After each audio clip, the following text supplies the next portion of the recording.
Rolling में SHM IS करते हैं हम लोग।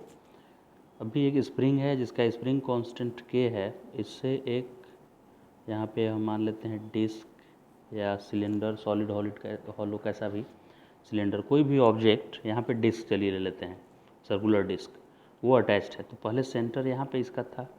अब इसको यहाँ से हम थोड़ा रोटेट करके नए पोजीशन पे ले आते हैं। नए पोजीशन पे देखिए ऐसे ले आए रोटेट करके। तो पहले सेंटर यहाँ था, बाद में सेंटर उधर चला गया। तो सेंटर कितना एंगल बनाया यहाँ पे देखिए, सेंटर कितना एंगल बना रहा है, ध्यान से अगर देखेंगे तो यहाँ पे एंगल मुझे दिख रहा है कि थीटा एंगल है। ये वाला सेंटर है पहले ब्लैक वाला जब था तब, और जब रेड यानी न्यू पोजीशन आया इसका सर्कुलर डिस्क का, तो ओ डैश यहाँ पे इसका सेंटर है, तो उससे थीटा एंगल उधर चला गया। ठीक है, तो आर थीटा क्या हो गया, इलोंगेशन हुआ। किस में, स्प्रिंग में।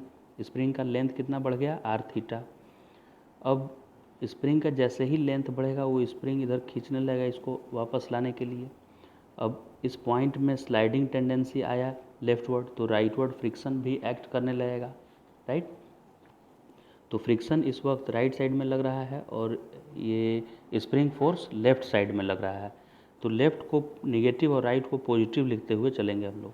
तो लेफ्ट में कितना लग रहा है, तो स्प्रिंग कांस्टेंट और डिस्प्लेसमेंट कितना हुआ था, आर थीटा हुआ था। लीनियर डिस्प्लेसमेंट दोनों के सेंटर के बीच कितना है, ये आर थीटा ही है, यानी स्प्रिंग में आर थीटा इलोंगेशन आया है।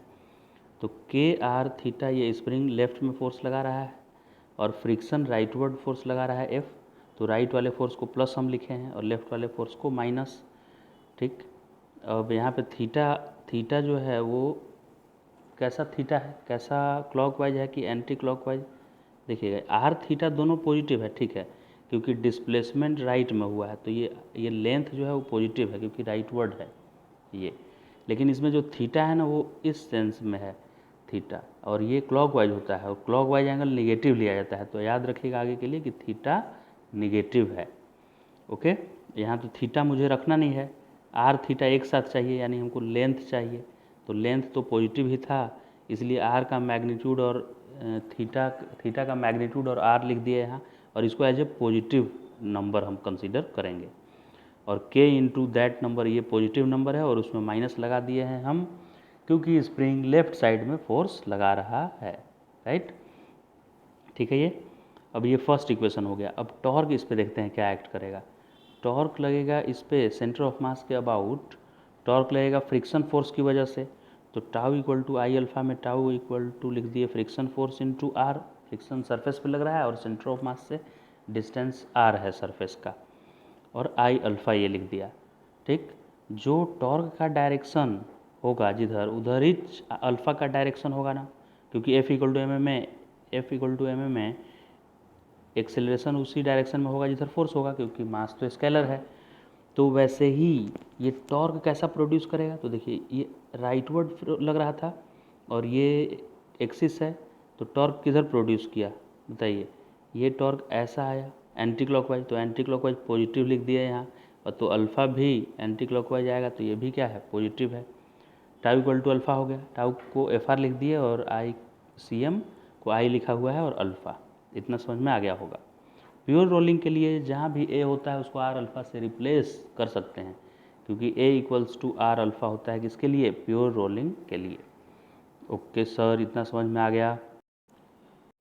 अब फर्स्ट इक्वेशन जो लीनियर इक्वेशन था ट्रांसलेशनल मोशन के लिए, के आर थीटा माइनस और F equal to M A, इसमें ये के आर थीटा किधर था, स्प्रिंग फोर्स किधर, इधर खींच रहा था, फ्रिक्शन राइट में लग रहा था, और ये बॉडी एक्सेलरेट किधर करने वाला है, इधर करने वाला है, यानी एक्सेलरेशन, क्योंकि स्प्रिंग रीस्टोरिंग फोर्स लगा के उसको जिधर फोर्स लगता है उधर ही एक्सेलरेशन।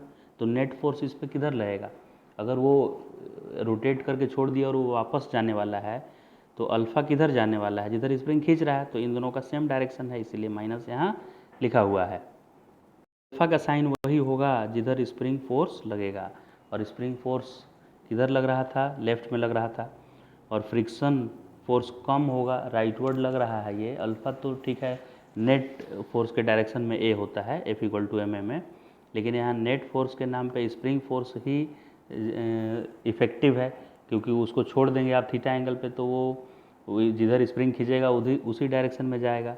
तो इसके अकॉर्डिंग, इस फोर्स के अकॉर्डिंग यहाँ ए का साइन मैंने लिया लेफ्टवर्ड। ये फिर से इक्वेशन लिख दिए प्योर रोलिंग के लिए, ए इक्वल टू आर अल्फ़ा, तो आर अल्फ़ा लिख दिए यहाँ पे। अभी दोनों इक्वेशन को सब्ट्रैक्ट करना है, तो इन दोनों इक्वेशन को, तो फर्स्ट इक्वेशन था net force equal to M है ये, और दूसरा वाला क्या इक्वेशन था, देखिए दूसरा equation tau equal to I alpha वाला था, तो टाउ को एफ आर लिखे थे और आई अल्फ़ा, दोनों को सब्ट्रैक्ट किए तो ये इससे ये कैंसिल हो गया। और इधर इससे ये कैसे कैंसिल हुआ, इससे ये कैंसिल हुआ, ये माइनस किए है ना, तो लेफ्ट साइड में क्या बचा, ये बचा माइनस में के आर इंटू आर। इसको दोनों साइड आर से मल्टीप्लाई कर दिए, LHS और RHS में भी। क्यों मल्टीप्लाई किए, क्योंकि हमको एफ़ को कैंसिल करना था, और यहाँ एफ आर था और यहाँ खाली एफ था, तो हम इस एफ वाले टर्म को आर से मल्टीप्लाई कर दिए, समझ गए, दोनों साइड में LHS और RHS में। तो ये एफ आर से एफ आर कैंसिल, और ये तो राइट साइड में ये दोनों जाएगा, उन दोनों में अल्फ़ा कॉमन ले लीजिए, तो आई प्लस एम आर स्क्वायर आ गया, ये वाला आई और इसका एम आर स्क्वायर, और लेफ्ट साइड में क्या आया, के आर स्क्वायर थीटा, के आर स्क्वायर थीटा। अब ध्यान से साइन देखेंगे तो थीटा जो है ना वो कैसे था, क्लॉकवाइज था, क्लॉकवाइज थीटा था, राइट, इसका डायरेक्शन कैसा था, थीटा।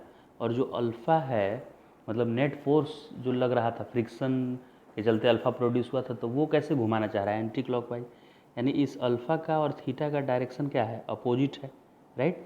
तो ये माइनस से ये माइनस कट गया है, लेकिन जब न्यूमेरिकल वैल्यू हम पुट करेंगे तो अल्फ़ा चूँकि एंटी क्लॉकवाइज इसलिए पॉजिटिव आएगा, और थीटा जब भी पुट करेंगे और क्लॉकवाइज होगा तो वो निगेटिव होगा। तो लेफ्ट साइड और राइट साइड में क्या रिलेशन है, अपोजिट साइन का दोनों हो गया।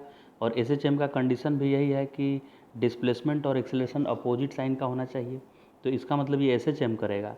और थीटा को छोड़ के जो बच जाता है वही alpha equal to minus omega square theta, तो ये ओमेगा स्क्वायर के जगह पर इतना टर्म हो जाएगा, इतना टर्म, राइट। तो ओमेगा स्क्वायर को ये लिख दिए, और एक बार ओमेगा स्क्वायर मिल गया तो ओमेगा उसका रूट हो जाएगा, और टी हो जाएगा 2 पाई बाई ओमेगा, तो ओमेगा का वैल्यू रख देंगे यहाँ पे। तो इस तरह से 2 pi root I C M centre of mass के about moment of inertia plus M R square divide by K R square आ जाएगा, जहाँ पे के क्या है, स्प्रिंग कांस्टेंट है, स्प्रिंग कांस्टेंट।